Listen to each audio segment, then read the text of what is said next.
Hello students.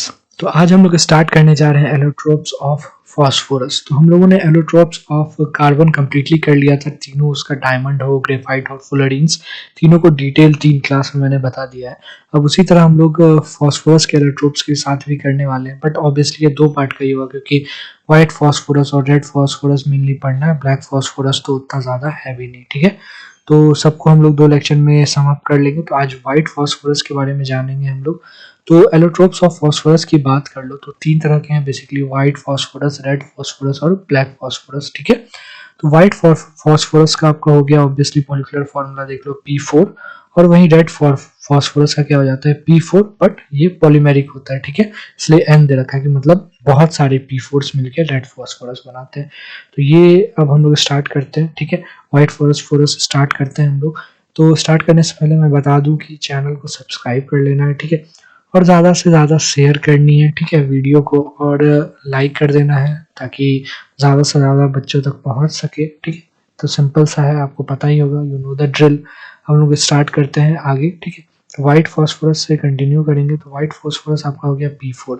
ठीक है, तो व्हाइट फास्फोरस है क्या आपका P4 है। तो ये जो है बेसिकली आप ओवरऑल स्ट्रक्चर की बात कर लो कि कैसा दिखता है व्हाइट फास्फोरस।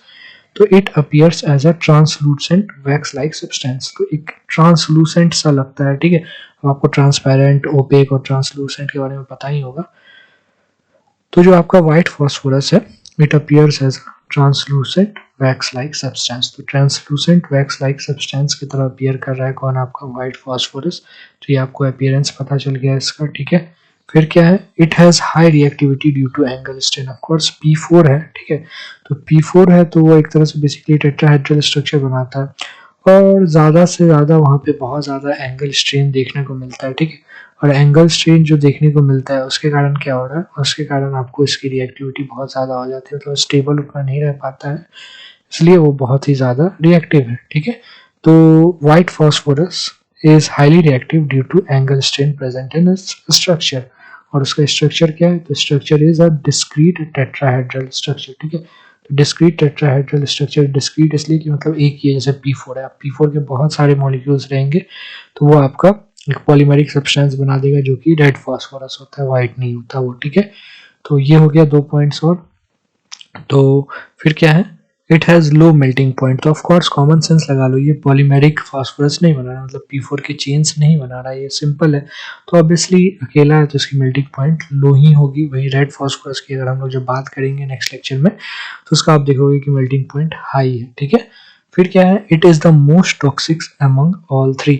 तो ऑब्वियसली व्हाइट फास्फोरस की बात कर लो, रेड फास्फोरस की बात कर लो, या ब्लैक फास्फोरस की बात कर लो, इन तीनों में जो सबसे ज़्यादा टॉक्सिक है वो है आपका व्हाइट फास्फोरस ही। ठीक है, तो आप ध्यान रख लो, white phosphorus is the most toxic among, या most toxic allotrope of phosphorus. ये चीज़ आप ध्यान रखोगे।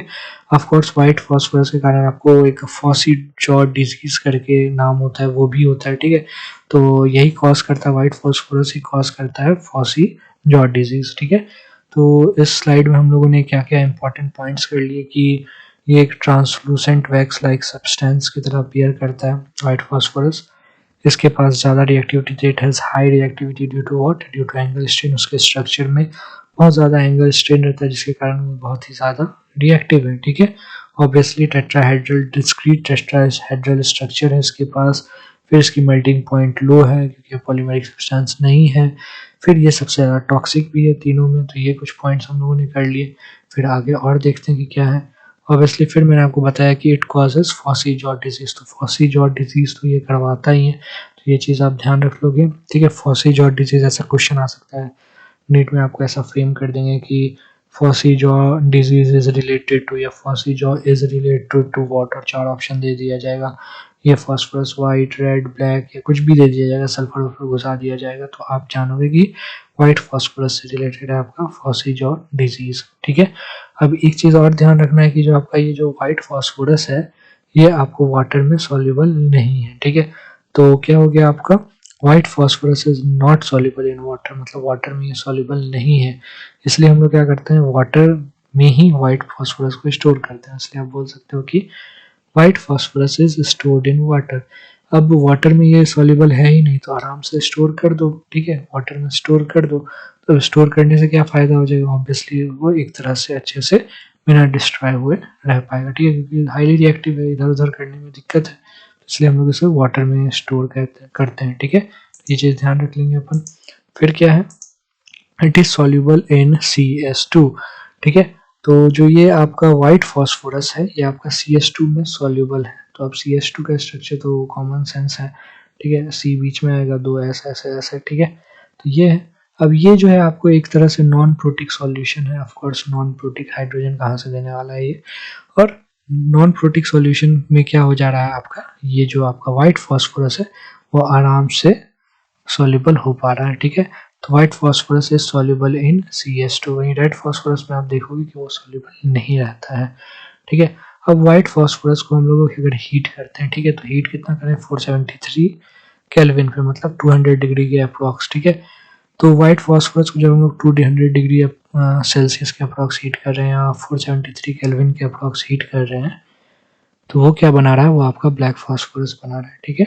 व्हाइट फॉस्फोरस को हीट किया तो क्या बन गया आपका ब्लैक फॉस्फोरस, ठीक है। तो व्हाइट फॉस्फोरस को हम लोगों ने 200 डिग्री सेंटीग्रेड पे सेल्सियस पर हीट करा तो आपका क्या बन गया, ब्लैक फॉस्फोरस। तो व्हाइट फॉस्फोरस को हीट करने पे वो ब्लैक फॉस्फोरस बन जा रहा है, और रेड फॉस्फोरस को हीट करने पे भी ब्लैक फॉस्फोरस ही बनता है। और ब्लैक फॉस्फोरस जो होता है it is the most stable allotrope of phosphorus, ठीक है। तो तीनों में सबसे ज़्यादा स्टेबल एलोट्रोप कौन सा है, तो ब्लैक फॉस्फोरस। अब ये देख लो, ये बहुत इंपॉर्टेंट है कि व्हाइट फॉस्फोरस शोज केमिल्यूमिनेसेंस, ठीक है। अब ये जो आपका व्हाइट फॉस्फोरस होता है वो केमिल्यूमिनेसेंस शो करता है। अब ये केमिल्यूमिनेसेंस है क्या, ठीक है, ल्यूमिनेसेंस से तो आप समझ में आ रहा होगा चमक, ठीक है, और केमी है यहाँ पे इंपॉर्टेंट, तो ऑब्वियसली केमिकल से रिलेटेड। तो व्हाइट फॉस्फोरस ऐसा क्या है जो केमिल्यूमिनेसेंस शो करता है, तो ऑफ कोर्स पहले ये देख लेते हैं कि केमिल्यूमिनेसेंस है क्या, और ऑब्वियसली उससे आप जोड़ लोगे कि व्हाइट फॉस्फोरस ऐसा शो करता है, केमिल्यूमिनेसेंस शो करता है। तो व्हाइट फॉस्फोरस मतलब केमिल्यूमिनेसेंस की बात कर लो तो केमिल्यूमिनेसेंस ये हो गया कि it is a property to glow in dark. Of course dark में इस तरह से ग्लो करना, और ग्लो क्यों करना, due to slow and spontaneous combustion of substance. तो कोई भी सब्सटेंस है अगर उसके पास एक ऐसी प्रॉपर्टी है कि वो डार्क में ग्लो कर सकता है due to slow and spontaneous combustion, तो उसे हम लोग केमिल्यूमिनेसेंस कहते हैं। और व्हाइट फॉस्फोरस जो है वो भी डार्क में ग्लो करता है due to what, due to slow and spontaneous combustion. तो इसलिए हम लोग बोल देते हैं कि व्हाइट फॉस्फोरस शोज केमिल्यूमिनेसेंस। तो ये फंडा आपको होपफुली क्लियर हो गया है, ठीक है। तो पूरा आपको व्हाइट फॉस्फोरस अच्छे से समझ में आ गया होगा, आई होप सो, ठीक है। तो क्या करना है आपको, अच्छे से समझ में आ गया है तो ज़्यादा से ज़्यादा वीडियो को शेयर कर देनी है, ठीक है, लाइक तो करना ही है, और फिर आपको चैनल को सब्सक्राइब करना बिल्कुल भूलना नहीं है, ठीक है। तो फिर इसके आगे का मैं आपको रेड फॉस्फोरस तो बताऊंगा ही, ठीक है। तो आप इसे एक दो बार रिवाइज कर सकते हो, एक बार में होपफुली मानो कि आपको नहीं समझ में आया तो दो बार आप देख सकते हो, तो सब कुछ क्लियर हो जाएगा, ठीक है।